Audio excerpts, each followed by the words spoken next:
The Witching Hour, The Witcher, Netflix, CD Projekt RED, and the way forward for single-player gaming. Hello and welcome to another episode of Virtual Legality. I'm your host, Richard Hoeg, managing member of the Hoeg Law business law firm of Northville, Michigan. And today we're going to talk a little bit more about the business side of video games than the legal side. If you're not familiar with this channel, you haven't popped into Virtual Legality before, one of the things we do like to talk about and hopefully try to uncloak a little bit is the nature of business. I am by trade a business lawyer, a corporate transactional attorney that goes over contracts and funding and how various businesses interact with each other. And video games and pop culture and movies and other things that we've discussed on this channel are just one of the avenues that I like to have this discussion with people because it opens up, I think, a whole avenue of discussion for things people really, really care about, right? I'm a lawyer. I love doing what I do. A lot of the times I'm doing contracts for ball bearings or other things that maybe aren't that sexy, aren't that exciting, don't necessarily belong on a YouTube channel. But there's so much in the news that's fun to talk about, especially with video games, pop culture, things that people really love. And today is no exception. So to start out with, the first thing I want to say is it's very, very difficult to market a video game, right? And I think a lot of you that are listening to this or watching this on YouTube probably know that. There's literally hundreds of video games that are launched every day, more if you count all the ecosystems put together, whether that's PC or mobile or otherwise, and it's very difficult to get noticed, and even if you are noticed, it's very difficult to kind of sustain sales. And I'm not speaking just in a vacuum here, I'm actually speaking from experience. I don't know if I've ever actually referenced this on Virtual Legality before, but in the early 2010s, my brother and I went out there. He's a game developer. I'm a lawyer, so I was helping with contracts and with some writing and some things. Went out there and put together an app development company that we called Bitesized Games. And our very first release actually went really well. It was an Apple app of the day. It got some nice attention in places like Kotaku. I've brought up an article here called You Gotta Know When to Hold 'em and Know When to Flip 'em about our game Flipship. I'll link this in the description to the video. It even got the attention of one of my favorite reviewers of all time, which is Tom Chick, who currently operates a review website called Quarter to Three. I was reading him when I was a youngster in PC Gamer and elsewhere. He does fantastic reviews. He loved the game. We were on cloud nine. We had this game. It got enough Metacritic scores to get a Metacritic rating. It had notions in Apple and App of the Day. It was one of the top apps of the year in certain places on the internet.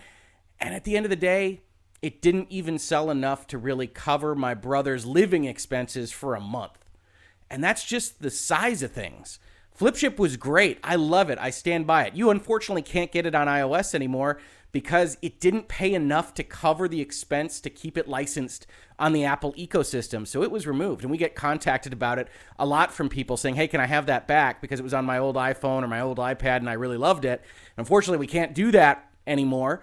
But it was a game. It was great. We loved it. We actually wound up releasing a second game, which we also really liked, which didn't do even as well as Flipship. And ultimately, my brother went on to do game development at some more AAA studios. He's currently working at High Moon Studios, a subsidiary of Activision, doing all sorts of video game stuff. You can hear from him fairly semi-regularly on our Thabto, Two Hoags Are Better Than One program, where we talk about video game development and things that are otherwise flitting through our heads in terms of video games or pop culture, which was supposed to be monthly, but is a little bit more quixotic than that. If only because he's a very busy person and often very difficult to kind of get on one of these programs. But suffice it to say, we had what we felt was a really good game. It got very good reviews. It got very good feedback from the people that were playing it. And ultimately, it just faded away, which is a long distance away from what we're about to talk about right now, which is The Witcher 3 Wild Hunt, which, unlike Flipship, is a AAA production, an open world masterpiece. And to be quite frank, one of my top favorite games of all time. I'd really have to think about whether it's number one or not, displacing other favorites of mine like Chrono Trigger or Final Fantasy VI or what have you. But The Witcher 3 is a fantastic, fantastic video game. It's also a video game that came out about 5 years ago. So when this article was put up very recently from GameSpot and elsewhere on the internet, The Witcher 3 had its biggest day ever on Steam. The Witcher 3 continues to be a success for developer CD Projekt RED. It raised my eyebrows. I was thinking about why that might be. And of course, the answer is obvious enough if you follow pop culture in general. The Witcher just had a Netflix series, and we're going to look at that in just a second. But it really is an interesting thing because what you've got in The Witcher is a single-player role-playing game. It is not a live services experience. It isn't Fortnite or even Battlefront or any of these other things that most of these AAA developers are moving towards to make sure that they have long-tail revenue, that they continue to make money, that I think a lot of us that follow the industry pretty regularly can see the industry moving towards in general. And I think because of that, this is a fantastic, fantastic story for what amounts to a different way to make that revenue, to have that long tail, to get that excitement around a project that ultimately should be a one-off experience. You think of these great, great games that are one-off experiences, whether that's The Witcher 3 or maybe The Legend of Zelda Breath of the Wild. Maybe you really love The Last of Us from PlayStation and Sony or God of War. And one of the nuts that people are trying to crack that make these games that work for these companies is, why shouldn't I be putting my resources into something that has a long tail? Why shouldn't I be building Fortnite or a Battle Royale or something like it, maybe the next big thing? And I think a lot of us, especially that have been in video games for a long time and love these kind of single-player experiences, really see the possibility for cinematic engagement on an interactive level in things like The Witcher 3, look at it and say, hey, no, please find another way, because these games are so important to the ecosystem that the video game environment can't live solely on Fortnites and Battlefronts and Call of Duties or what have you. And so you see something like this, and it immediately brings to mind my question, which is, how can this be replicated, right? So let's take a look at this article in GameSpot. CD Projekt RED's The Witcher 3 Wild Hunt is still going strong 4 years after launch, stronger than ever as it turns out. With the recent release of Netflix's The Witcher series on December 20th, it's just a couple weeks ago, the open-world action RPG is seemingly attracting a huge audience on PC. And one would assume a huge audience in the other locales as well, Xbox and PlayStation, and maybe even the Switch. I love my Switch version of The Witcher. We can talk about that some other time. But you don't have as good of a kind of optical awareness of those particular ecosystems because they are so closed-garden, and it's easier to tell with Steam's data how many people are playing a given game at a time. With the Steam version recently seeing more players than ever before, including on its original release day. According to Marcin Momot, CDPR's global community lead, The Witcher 3 hit a concurrent Steam player count of 93,835 on Sunday, December 29th. That wasn't a one-day fluke. The number has since been beaten by December 30th's peak of 94,651. Steam indicates that the open-world action RPG is one of 2019's top-selling titles. No specific data on that front was shared, but it is positioned in the gold tier alongside games like Halo the Master Chief Collection and Resident Evil 2 Remake. And I'll link this article in the description as well. They've got a little bit more data on what they were seeing on Steam. But the answer to this question, why this happened, is pretty easy to surmise. It's not like one of those situations where we've got a bunch of competing storylines. It seems pretty obvious that the popularity of Netflix, the popularity of an exclusive Netflix show that people were very interested in watching, starring what amounts to a movie star in Henry Cavill, and getting decent enough reviews, although it's very interesting. I pulled up the Rotten Tomatoes page here, and you've got kind of a 61% from critics and a 93% from audiences, which is maybe a little bit similar to some of the other stuff we saw in December, like Star Wars The Rise of Skywalker, which I believe was in the mid-50s, and the audience was in the mid-80s. You're starting to have a lot more of those splits in the modern era, and that's probably another virtual legality to talk about the difference between kind of the critical class, especially in TV and film. I'm not sure I'm seeing this as much in video games, and how it is representing itself versus the general audience. But suffice it to say, people have taken to the Witcher program. And on Netflix, which is one of the more popular streaming services, obviously, in the world. And so with The Witcher kind of serving as a giant advertisement for other Witcher properties, you saw this huge, huge bounce in what The Witcher 3 was seeing in terms of sales, in terms of play, presumably not just on PC. There's no reason that would necessarily be only happening on the PC ecosystem, but elsewhere as well. So the main part of this story is that The Witcher, in particular because it was based on books and didn't necessarily have to go through CD Projekt and the video game company, was able to negotiate the sale of a TV series That TV series was then received well enough that it served as an advertisement for the video game, and it bounced back to the benefit of the video game publishers. These are the kinds of fun things to really think about and analyze in the business space, because you always have this constant kind of push for something to finally translate a video game well, right? For as long as I've been alive, there's been this open question of what is going to be either the first or the next great video game movie, depending on your proclivities for what already exists, whether you like the Tomb Raider movie, Final Fantasy, The Spirits Within, what have you. It's a relatively low bar to clear, because even if you say there have been one or two good ones, there haven't really been great ones. And to be perfectly honest, I've watched 3 episodes of The Witcher on Netflix, and I don't love it as of yet. Still going to give it more time, but it's not my favorite so far. And with that open question, one of the things that has also come along with that question is, should they even be trying to make movies and television shows out of video games? As a matter of fact, another story that was happening contemporaneous to this story about The Witcher is that Sony's major property, Uncharted, which has been very, very popular in its PlayStation ecosystem, which a lot of people really love, lost another director. And I think that's 4 or 5 for this project. I pulled up the Polygon article that says movie loses another director, and their subtitle is, maybe an adaptation of a video game that adapts movies isn't such a hot project. But I think even more than that, it kind of indicates that Sony and the other folks that are involved in this project don't actually know what they're doing, or more precisely, don't know what they're going for with the Uncharted project. That tends to be what happens when you see all of these different people leave for creative differences, is that there isn't a clear path forward and they're disagreeing with the people that they bring in. Reading from this Polygon article, it says, another year, another decade, another director gone from the Uncharted movie. Deadline reported this weekend that Travis Knight, who directed last year's Transformers prequel Bumblebee, a movie I did like, is off the project. He is the 6th director to be attached to and leave the film since the adaptation was publicly floated in 2007. And so I see this article, I saw on the internet in various places, people saying, well, why are they even trying to make this movie? You could see above in the subtitle, why are they even trying to make this movie? The answer is staring you in the face. The reason they're trying to make this movie is not just so Sony can make money directly from the sales and the production and the marketing of this movie, but also because of the carry-on effects, the second-order effects that happen. If Uncharted, the movie, has any kind of positive response, it acts as its own advertisement for the other products within the Uncharted ecosystem. It 100% is happening to The Witcher right now, and I'm not sure we have a great analog in business or video games to what is happening with The Witcher right now. I can't think of any off the top of my head. If you can, please leave a comment to this video, because I'd love to talk to you about it.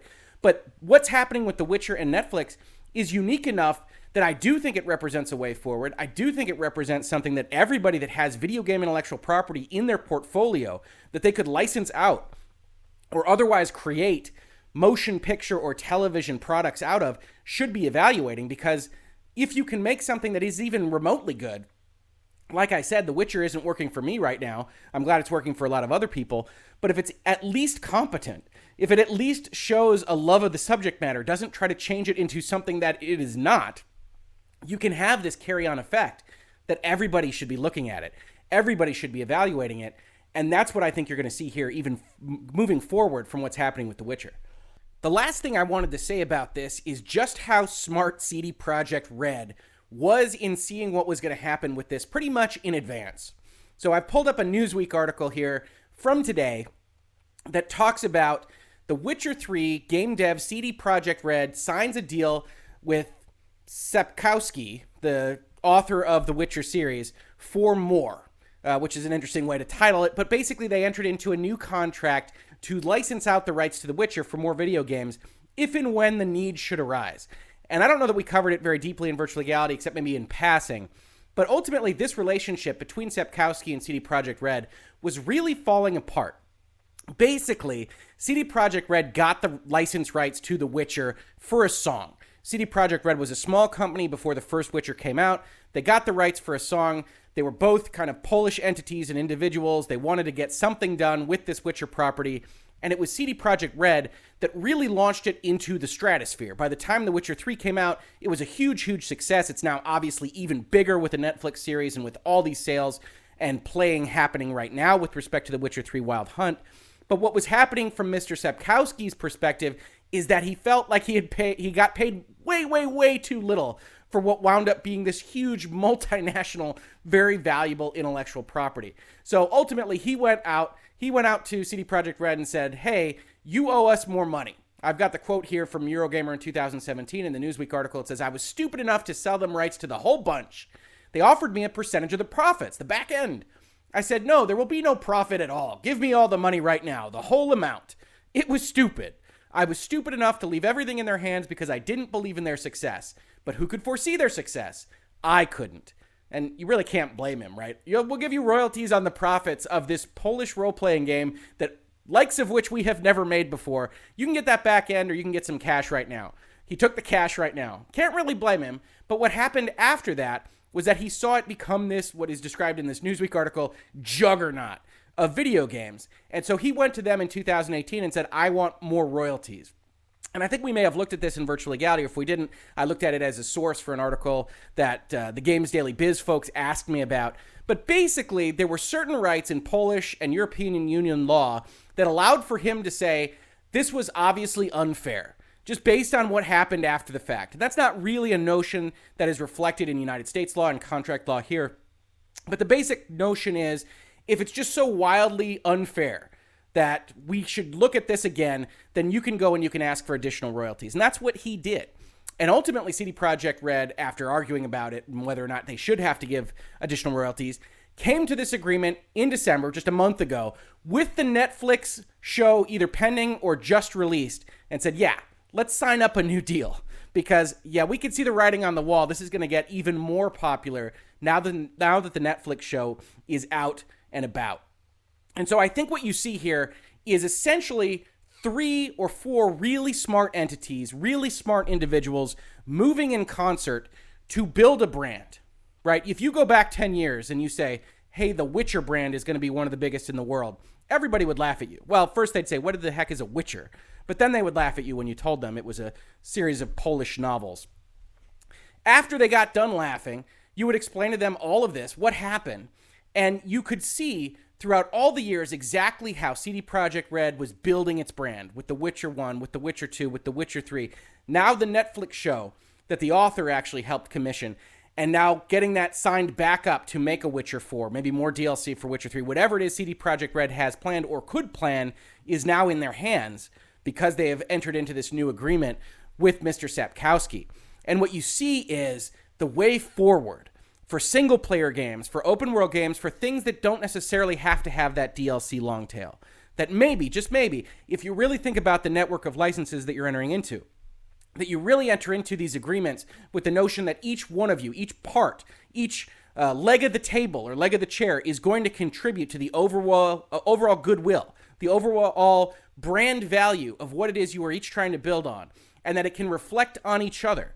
That you might have this long tail, you might have this way forward for even single-player games, and that the game industry isn't committed just yet to only making Fortnites and Battle Royales now and into the future. I'm very interested in this story. I'm very interested in looking out for additional versions of this story with streaming services in particular who are going to be constantly looking for content now and in the next 5 years. You've got so many of them, so eager, so desperate for content. I would strongly suspect they will eventually turn their eyes on the video game intellectual property holders and start to make Sonic the Hedgehog shows and Super Mario Galaxy shows or whatever else might work for them and their content service.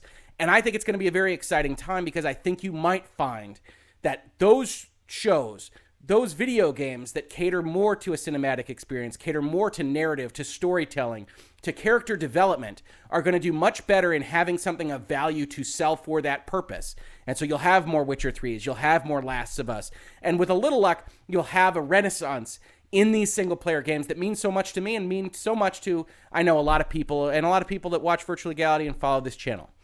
That's been Virtual Legality for today. I hope you enjoyed this episode. We're talking about business and law of pop culture, video games, and elsewhere all the time. We talked about Squadron 42 and the lawsuit that was brought up or sought to be dismissed by Crytek in respect to that. We talked a lot about Star Wars this past month, Game of the Year, and other things. If you like this video, like it, share it around, subscribe to the channel, what have you. If you caught it on YouTube, thank you so much for watching. I very much appreciate it. And if you listen to it in its podcast form, thank you so much for listening. And I will catch you on the very next episode of Virtual Legality. Virtual Legality is a YouTube video series with audio podcast versions presented as commentary and for education and entertainment purposes only. It does not constitute legal advice and does not create an attorney-client relationship. If you have legal questions about the topics discussed, please consult your own legal counsel.